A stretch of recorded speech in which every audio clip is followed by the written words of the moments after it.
sedangkan perempuan 109. Sebagaimana diberitakan sebelumnya, Armia dan tim kuasa hukum Alfia, salah seorang calon legislatif dari Partai Gerindra, yang telah melaporkan secara resmi dugaan tindak pidana penggelembungan suara yang dilakukan oleh PPK Kecamatan Banda Sakti dan KIP Lok Sumawe ke Gakumdu Kota Lok Sumawe karena ikut terlibat tidak menjalankan perintah putusan cepat Panwasli Lok Sumawe yang mengharuskan pencocokan C hasil tingkat kecamatan dengan D hasil di KIP Lok Sumawe.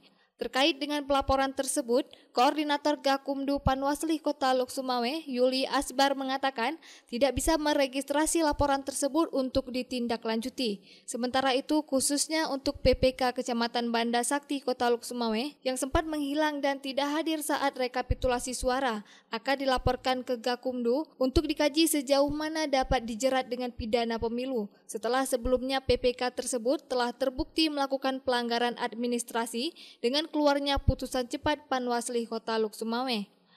Hal ini disampaikan oleh Yuli Asbar pasca dilakukan penghitungan atau pencermatan ulang terhadap penggelembungan suara di PPK Kecamatan Banda Sakti Kota Lok Sumawe.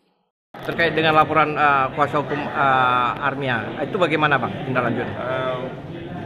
Dari laporan yang sudah masuk kita dan kita sudah jawab laporan tersebut pada tanggal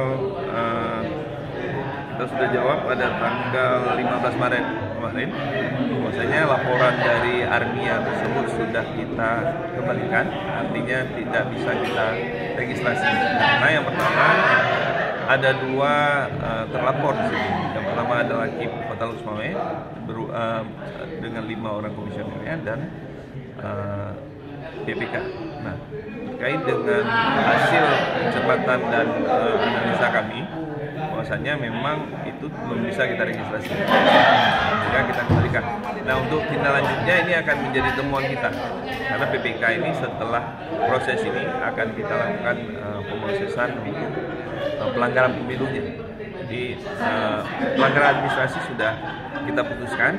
Nah, ini kita akan melihat apakah bukti-bukti dan data-data yang kita kumpulkan apakah cukup untuk menindaklanjuti ke tingkat pidana. Nah, ini sedang kita siapkan berkas-berkas untuk kita bawa ke Gakumdu. Dari Lok Sumawe, Denny Muhtadi melaporkan untuk Puja TV Aceh.